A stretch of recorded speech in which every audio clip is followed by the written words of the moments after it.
संयुक्त राष्ट्र में तालिबान शासित अफगानिस्तान के लिए भारत ऐसा भी कर पाएगा? खुद तालिबान भी नहीं जानता। अफगानिस्तान के लिए तालिबान को रूस ने दी मान्यता, लेकिन भारत ने बिना मान्यता दिए ही कैसे पलट डाली बाजी? क्या है अफगानिस्तान में दबा वो $1 ट्रिलियन का खजाना जिसके लिए भाग रहे थे चीन पाक?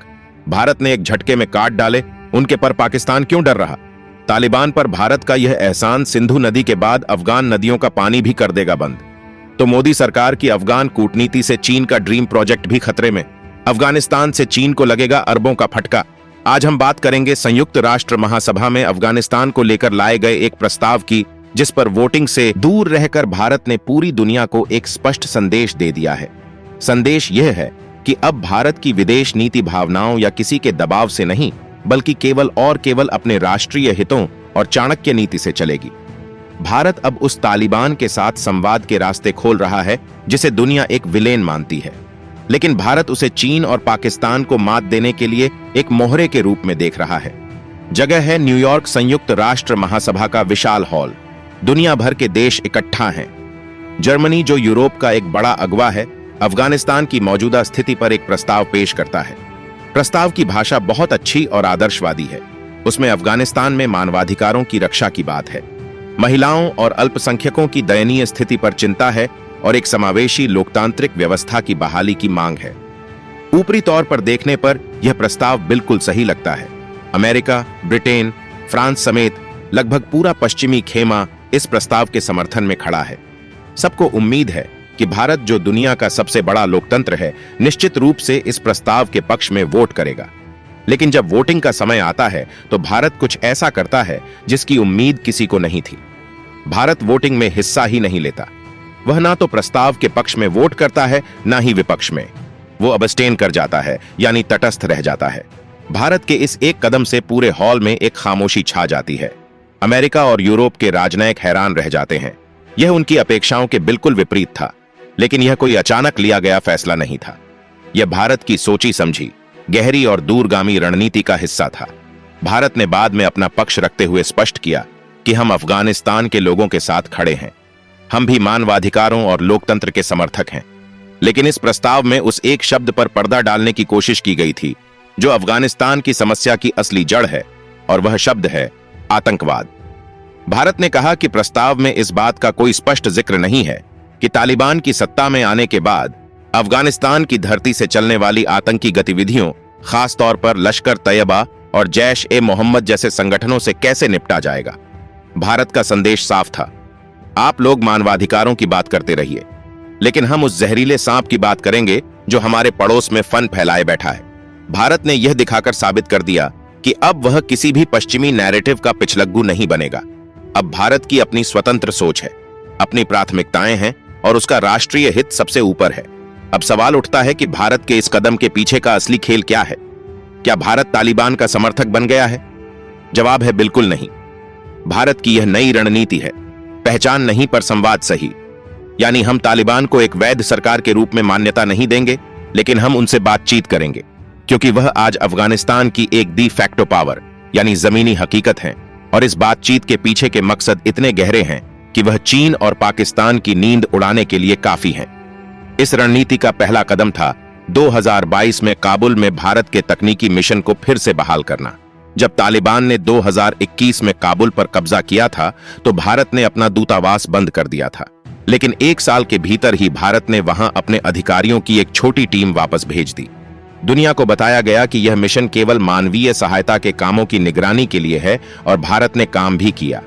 500 मीट्रिक टन गेहूं, 330 मीट्रिक टन से ज्यादा दवाएं और टीके और हजारों टन जरूरी सामान अफगानिस्तान भेजा गया। लेकिन यह सिर्फ मानवीय सहायता नहीं थी, यह भारत की रणनीतिक घुसपैठ थी। यह चीन और पाकिस्तान को यह संदेश देना था कि तुम यह मत समझो कि अफगानिस्तान का मैदान तुम्हारे लिए खाली है। हम वापस आ गए हैं और अब खेल हमारे नियमों के हिसाब से भी होगा। पर्दे के पीछे भारत की खुफिया एजेंसियां और भी बड़ा खेल खेल रही हैं। सूत्र बताते हैं कि भारत ने तालिबान के अंदर के कुछ गुटों से सीधे गोपनीय संवाद चैनल स्थापित कर लिए हैं, खास तौर पर उन गुटों से जो ISKP Islamic State Khorasan province के कट्टर विरोधी हैं और जो पाकिस्तान के पाले हुए हक्कानी नेटवर्क से भी दूरी बनाए रखना चाहते हैं। भारत एक तरह से तालिबान के अंदर ही फूट डालने की कोशिश कर रहा है और उन घूंटों को मजबूत कर रहा है जो पाकिस्तान के प्रभाव से बाहर निकलना चाहते हैं। यह संवाद सिर्फ चाय कॉफी पर नहीं हो रहा, यह सुरक्षा और इंटेलिजेंस के स्तर पर हो रहा है, जहां भारत भविष्य के हमलों के सुराग पहले ही हासिल कर सकता है। यह है दुश्मन के मन में सेंध लगाने की असली कूटनीति। अब आते हैं उस सबसे आक्रामक और दुस्साहसी योजना पर जिसे भारत ने पाकिस्तान को घुटनों पर लाने के लिए तैयार किया है, और इस योजना की चाबी अब तालिबान के हाथों में है। इस योजना का नाम है जल अस्त्र। आप सब जानते हैं कि भारत ने सिंधु जल समझौते के तहत अपने हिस्से के पानी का पूरा इस्तेमाल करने के लिए प्रोजेक्ट्स बनाकर पाकिस्तान की ओर जाने वाले पानी को नियंत्रित करना शुरू कर दिया है, जिससे पाकिस्तान में हाहाकार मचा हुआ है। लेकिन यह तो सिर्फ ट्रेलर था, असली फिल्म तो अब शुरू होने वाली है। पाकिस्तान की जीवन रेखा सिर्फ सिंधु नदी प्रणाली नहीं है, एक और महत्वपूर्ण नदी है काबुल नदी, जो अफगानिस्तान से निकलकर पाकिस्तान के खैबर पख्तूनख्वा और पंजाब के बड़े इलाकों को सींचती है। अब तक भारत का इस नदी पर कोई नियंत्रण नहीं था, लेकिन अब जब अफगानिस्तान में तालिबान की सरकार है जो खुद पाकिस्तान से नफरत करती है, भारत ने एक नया पासा फेंका है। भारत अब तालिबान के साथ मिलकर काबुल नदी पर बड़े बांध और प्रोजेक्ट बनाने की योजना बना रहा है। अगर यह योजना सफल हो जाती है तो जरा इसके अंजाम की कल्पना कीजिए। एक तरफ भारत सिंधु नदी का पानी नियंत्रित करेगा और दूसरी तरफ तालिबान के जरिए काबुल नदी का पानी। यह पाकिस्तान पर एक डबल चॉकहोल्ड होगा, एक ऐसा दोहरा शिकंजा जो उसकी कृषि या आधारित अर्थव्यवस्था को तबाह कर सकता है। यह पाकिस्तान के हरे भरे इलाकों को रेगिस्तान में बदलने की ताकत रखता है। यह भारत का वो जल अस्त्र है जो बिना एक भी गोली चलाए, बिना एक भी सैनिक भेजे पाकिस्तान को उसकी औकात दिखा सकता है। लेकिन खेल सिर्फ पानी का नहीं है, खेल इससे भी बड़ा है। खेल है अफगानिस्तान के उस खरबों डॉलर के खजाने का जिस पर चीन की लार टपक रही है। अफगानिस्तान को रेयर अर्थ मिनरल्स का सऊदी अरब कहा जाता है। उसके पहाड़ा के नीचे लिथियम, कोबाल्ट, तांबा, सोना और ना जाने कितने बहुमूल्य खनिज दबे पड़े हैं, जिनकी कीमत 1 से 3 ट्रिलियन डॉलर तक आंकी जाती है। यह वो खनिज है जो आज की हाईटेक इंडस्ट्री यानी मोबाइल फोन, लैपटॉप, इलेक्ट्रिक गाड़ियों और रक्षा उपकरणों की जान है। चीन इन खनिजों पर कब्जा करके दुनिया की टेक्नोलॉजी सप्लाई चेन का बादशाह बनना चाहता है, लेकिन भारत ने यहां भी एक दांव चल दिया है।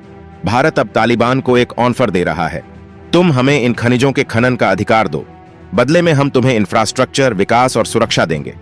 अगर यह डील हो जाती है तो यह भारत के लिए एक भयंकर फायदे का सौदा होगा। यह न केवल भारत की अपनी मेक इन इंडिया पहल को पंख लगा देगा, बल्कि चीन को उस सबसे महत्वपूर्ण संसाधन से भी काट देगा जिसके लिए वह अफगानिस्तान में घुसा था। यह है असली इकोनॉमिक सर्जिकल स्ट्राइक। अब इन सब कड़ियों को जोड़कर देखिए तो आपको भारत का पूरा ग्रैंड प्लान समझ में आएगा। यह प्लान है चीन और पाकिस्तान को उन्हीं के खेल में मात देने का। भारत का तालिबान के साथ संवाद करना चीन पाकिस्तान आर्थिक गलियारे सीपीईसी के लिए सीधा खतरा है। सीपीईसी का एक बड़ा हिस्सा अस्थिर बलूचिस्तान और खैबर पख्तूनख्वा से होकर गुजरता है और इन इलाकों पर तालिबान का गहरा प्रभाव है। भारत तालिबान के जरिए इन इलाकों में चीन और पाकिस्तान के लिए मुश्किलें खड़ी कर सकता है, जिससे उनका खरबों डॉलर का यह प्रोजेक्ट ठंडे बस्ते में चला जाए। दूसरा बड़ा दांव है इंटेलिजेंस का। भारत अपनी शक्तिशाली सैटेलाइट्स जैसे इजरायली एरोसबी और स्वदेशी रिसेट के जरिए अफगानिस्तान और पाकिस्तान सीमा पर मौजूद आतंकी ठिकानों पर 24 घंटे नजर रखे हुए हैं। अब भारत इस इंटेलिजेंस डाटा का इस्तेमाल तालिबान पर दबाव बनाने के लिए कर सकता है। भारत तालिबान के उन गुटों को जिनसे वह बात कर रहा है, यह सबूत दिखाकर कह सकता है कि देखो, तुम्हारी जमीन पर यह आतंकी पल रहे हैं, या तो तुम इन्हें खत्म करो या फिर हम अपने तरीके से निपटेंगे। यह डाटा डिप्लोमेसी तालिबान को भारत की बात मानने के लिए मजबूर करती है। तीसरा और सबसे महत्वपूर्ण रणनीतिक लक्ष्य है पाकिस्तान को बायपास करना। भारत दशकों से मध्य एशिया और यूरोप तक पहुंचने के लिए एक जमीनी रास्ते की तलाश में है, लेकिन बीच में पाकिस्तान हमेशा एक दीवार बनकर खड़ा रहा है। अब भारत ईरान में विकसित किए गए चाबहार पोर्ट और अंतर्राष्ट्रीय उत्तर दक्षिण परिवहन गलियारे ISTC के जरिए इस दीवार को तोड़ रहा है। इस योजना की सफलता के लिए एक स्थिर और सहयोगी अफगानिस्तान का होना बहुत जरूरी है। अगर भारत तालिबान के साथ ट्रांजिट अधिकारों पर एक समझौता कर लेता है तो भारतीय माल आसानी से चाबहार से अफगानिस्तान और फिर मध्य एशिया तक पहुंच सकता है। यह पाकिस्तान की व्यापारिक मोनोपोली को हमेशा के लिए खत्म कर देगा और यह चोट उसे सबसे ज्यादा महसूस होगी। यह भारत को एक ऐसी आर्थिक और रणनीतिक पहुंच देगा जिसका सपना भारत दशकों से देख रहा था, यानी भारत जिसकी विदेश नीति अब नेहरूवादी आदर्शवाद या गुटनिरपेक्षता की पुरानी बेड़ियों में जकड़ी हुई नहीं है। यह चाणक्य का भारत है जो साम, दाम, दंड, भेद, हर नीति का इस्तेमाल करना जानता है। यह रणनीतिक स्वायत्तता का भारत है जो किसी एक देश या गुट का पिछलग्गू नहीं है, बल्कि अपने राष्ट्रीय हितों के आधार पर हर देश के साथ अपने संबंध तय करता है। यह अमेरिका और यूरोप के साथ लोकतंत्र पर साझेदारी भी करता है, रूस से हथियार और तेल भी खरीदता है और जरूरत पड़ने पर तालिबान जैसे संगठन से भी अपने हितों के लिए संवाद करने से नहीं हिचकिचाता। तो अब हम आपकी राय जानना चाहते हैं। आपको क्या लगता है, क्या तालिबान के साथ संवाद करने की भारत की यह नई रणनीति सही है? क्या भारत इस ग्रेट गेम में चीन और पाकिस्तान को मात दे पाएगा? अपनी बेबाक और जोशीली राय नीचे कमेंट्स में जरूर लिखें। जय हिंद, जय श्री राम दोस्तों।